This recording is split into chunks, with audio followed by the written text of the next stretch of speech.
Hello everyone, welcome to The Lift. Today I wanted to talk to you about leg day.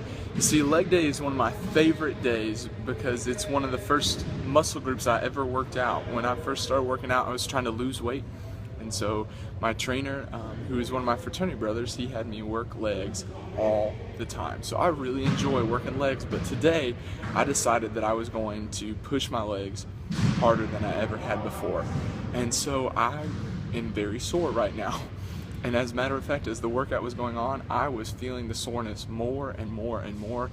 I know I'll feel it tomorrow, and as we all know, I will feel it even more the next day.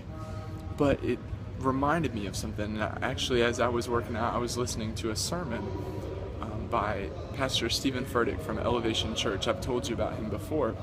And he talked about the same thing that I was thinking about at the time that I was thinking about it. And it was just one of those crazy things. And here's what I want us to think about. When we work out, if we're not sore, a lot of times we get disappointed. A lot of times we get upset that we're not feeling the workout. And that's because we know that that soreness is leading to the strength. That pain is leading to us becoming stronger. And so as I was thinking about that, I was reminded of the verse in 2 Corinthians chapter 12, verse 9. It's verses 9 and 10, and Paul is talking about this thorn in his flesh that God has placed on him. And we don't know exactly what the thorn in his flesh was. A lot of people have said it might have been a disease or an addiction or whatever it may have been. And really, it's best that we don't know because all of us are dealing with something. But Paul said that he begged God 3 different times to take it from him.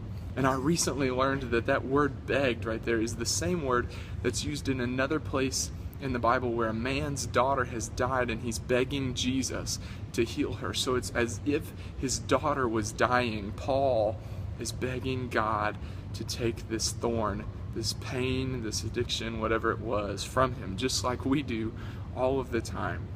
And God's response comes in verse 9. It says, each time he said, "My grace is all you need. My power works best in weakness." Then Paul goes on to say, "Therefore I will boast about my weaknesses, for when I am weak, then I am strong." Today, what I want you to know is that wherever you are weak, that God wants to give you strength in that place. He wants you to realize that it is something beyond what you can do on your own, and that he wants to come and be the strength that you need. And if you'll train your spiritual body as much as you train your physical body, then you will be prepared for all of those weaknesses to become your strengths.